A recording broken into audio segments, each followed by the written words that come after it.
Pertobatan adalah tanda kebahagiaan batin dan simbol kemuliaan bagi Allah.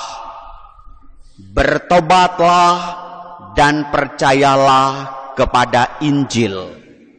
Ibu bapak, saudari-saudara yang diberkati oleh Tuhan, kata tobat dan pertobatan merupakan suatu perkataan yang sangat familiar bagi setiap orang, dan tuntutan yang paling mendasar dalam membangun suatu relasi yaitu bertobat. Tanpa ada pertobatan, maka relasi akan menjadi hancur, hubungan akan menjadi berantakan.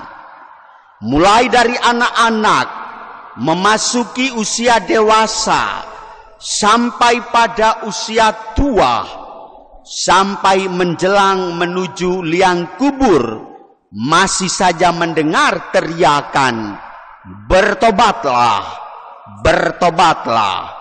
Begitulah kata-kata yang sering kita dengar.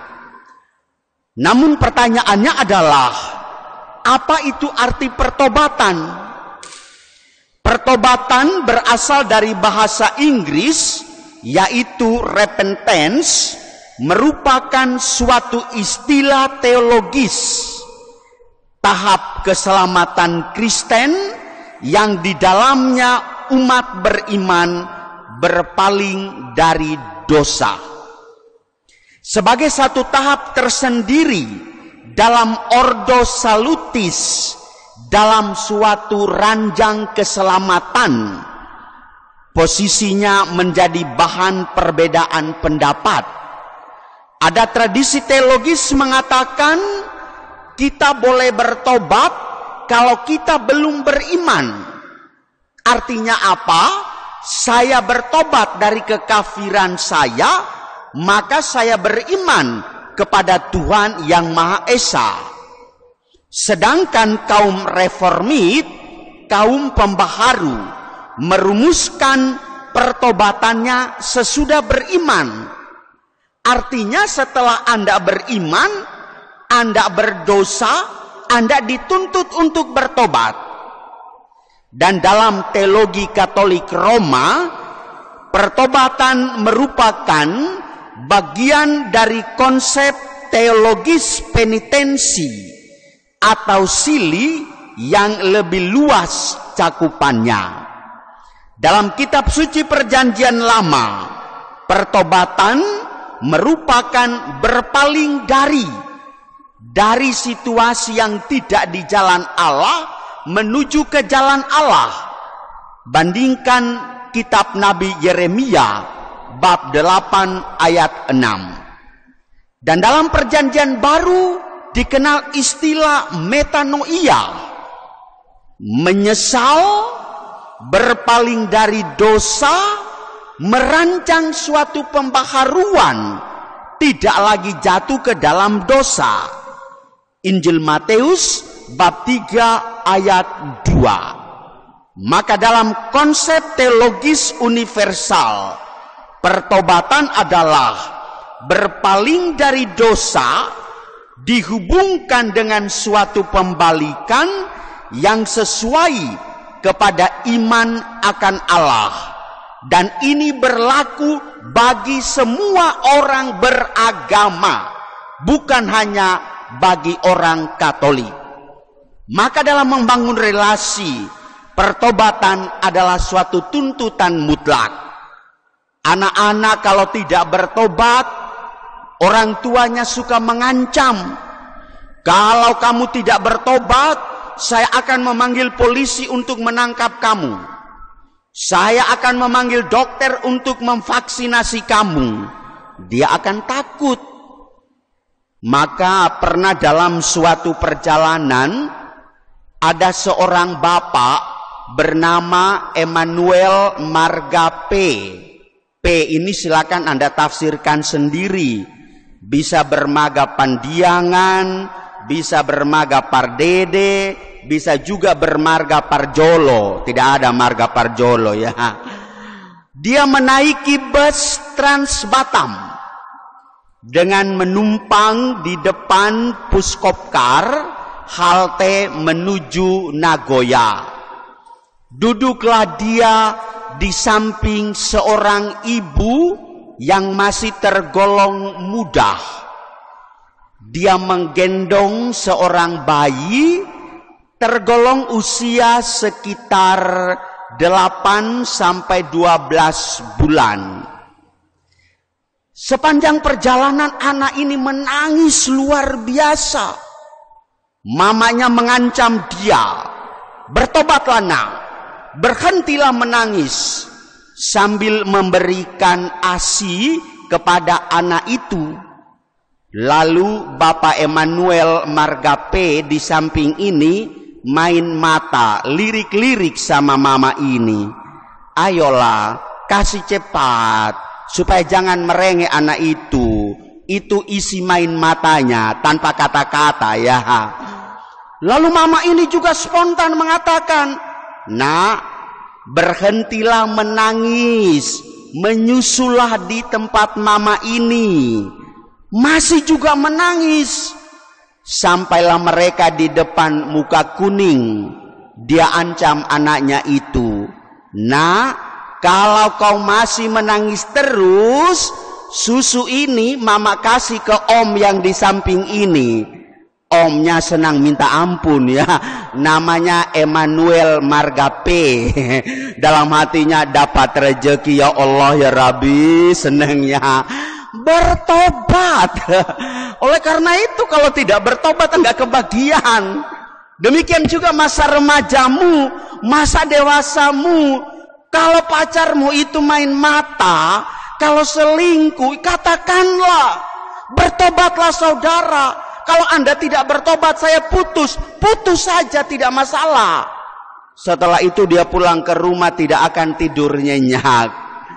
Dalam suatu kesempatan saya mengadakan patroli di jembatan Barelang malam minggu pukul 11.15.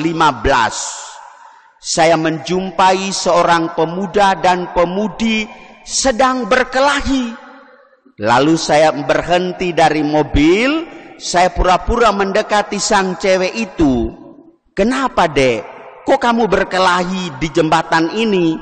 Jangan-jangan kamu mau menyeberang atau mau lompat ke dalam laut, tapi sang cowokmu tidak mengizinkan." "Tidak pak." "Kenapa itu?" "Ini pak, lihat handphonenya ini pak. Di dalam handphone ini penuh dengan kata-kata mesra. Selamat pagi sayang, ayang beb, beb ayam, beb berkokok," dan macam-macamnya. Ada juga foto yang aneh-aneh ini pak. "Ini saya pacarnya loh, tetapi ini lihat handphonenya ini." Spontan saya katakan, "Udahlah, handphonenya kasih ke om saya om ya." Dia katakan, "Oh jangan pak." Nah, kalau saya kelas handphone ya, kalau Bapak Emmanuel tadi kelas yang itu tuh ya.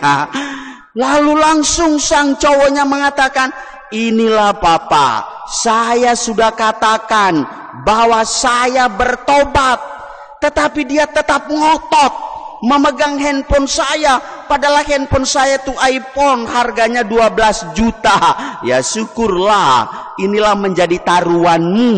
Kalau Anda bertobat, milikilah dia lebih dari handphone ini." Begitulah percakapan dilanjutkan. Saudara-saudariku yang terkasih, bagaimana dengan suami dan istri? Wah, gile, itu mah luar biasa. Suaminya setorannya kurang dari harga gaji yang seharusnya saja sudah penuh curiga. Di mana kurang 500 perak? Di mana kurang 100.000 rupiah? Jangan-jangan kau sudah kasih di simpanan di ujung sana. Tidak ada deh. Kebetulan tadi abang ngopi, jadi ya sudahlah itu. Besok juga diulangi lagi. Ya ulangilah kata itu. Bertobatlah. Kalau Anda tidak bertobat, saya akan pisahkan diri dari engkau. mohon jangan sampai Anda mengatakan saya cerai, karena tidak ada perceraian dalam agama Katolik. Berikan dia pelajaran. Sekali dia nakal, tidak usah tidur bersama dia. Tapi jangan lama-lama. Laki-laki itu kalau 3 hari tidak tidur bersama istri patut dicurigai. Catat baik-baik kaum istri semua ya. Saudara-saudariku yang terkasih, inilah makna pertobatan. Oleh karena itu ketika Yesus Kristus lewat di tepi danau, dia melihat Yakobus anak Zebedeus, Yohanes saudaranya sedang membereskan jala di dalam perahu. Mereka bersama dengan karyawannya, para nelayan. Tetapi Yesus mengatakan, apakah saudara mau mengikuti aku? Kalau memang saudara mau mengikuti aku, bertobatlah, follow me, ikutilah aku, menjadi indah. Demikian juga Nabi Yunus, dia diperintahkan oleh Allah, pergilah engkau ke Niniwe, wartakanlah pertobatan. Maka Yunus berjalan, naik perahu, sampai pada perahu tenggelam. Dia masuk ke dalam perut ikan. Ikannya memuntahkannya di darat. Luar biasa. Karena Yunus membawa pertobatan. Karena Yunus juga sudah bertobat.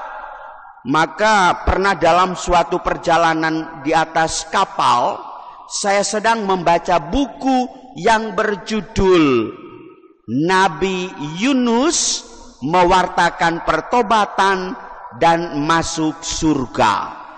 Tiba-tiba didatangi seorang pendeta yang bernama Ibu Pendeta Deborah.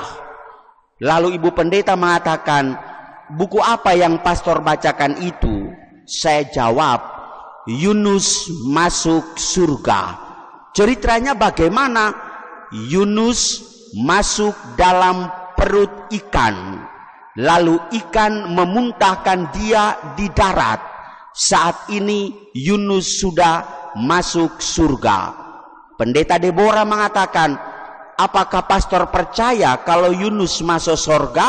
Saya katakan, saya percaya. Kalau seandainya dia masuk neraka bagaimana? Kalau Yunus masuk neraka, maka saya memberikan kesempatan terhormat kepada Ibu Pendeta Deborah menanyakannya kepada Yunus ketika Ibu Pendeta menjumpainya di neraka. Jadi menurut pastor saya juga masuk neraka. Berjaga-jagalah selalu. Siapa tahu Ibu Pendeta juga masuk neraka. Oleh karena itu saudara-saudariku yang terkasih, bertobatlah dan percayalah kepada Injil. Amin.